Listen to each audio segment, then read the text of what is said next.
Hold on tight, everybody. I've been let loose in a rainstorm, driving a naffy van near priceless aircraft.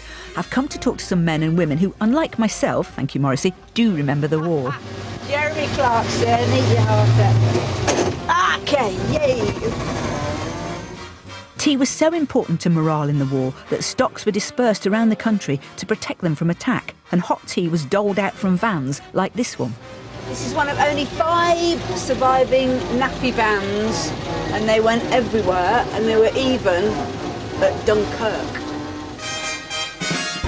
Tea fortified the troops on the front line, and it was there for the Blitz victims on the home front. Tea expert Henrietta Lovell recently did a special blend for the Royal Air Force, and she's going to help me recreate some genuine naffy tea. It was absolutely important to national morale. We couldn't get through the war without tea. In fact, it was so important the government took over supply. So the 3 things that we needed to get through the war were food, fuel and tea, and they were all rationed. Churchill knew the value of tea. They say he called it more important than ammunition. But with everything in short supply, we were going to have to improvise. If they didn't have anything, you used one of these. If you didn't have anything, if you didn't have a bed one mustard, of course you had a silk stocking. You might have, wouldn't have probably used a brand new one, but you might have used an old one that you had. So that was you probably original. had to sleep with somebody to get it, so it does make the tea making process a little bit longer because of sexual intercourse having to happen first. Anyway. Or you took a piece of muslin. Yeah.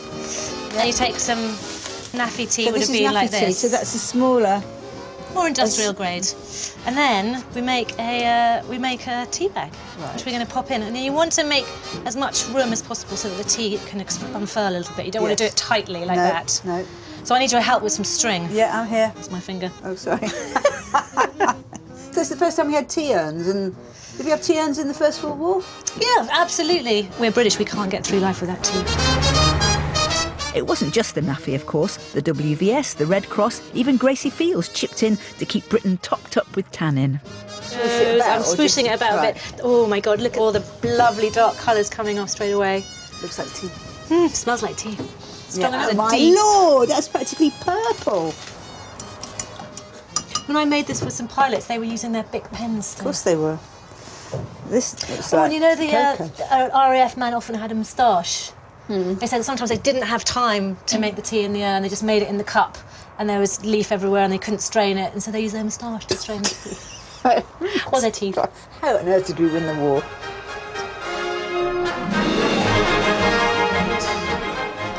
It's probably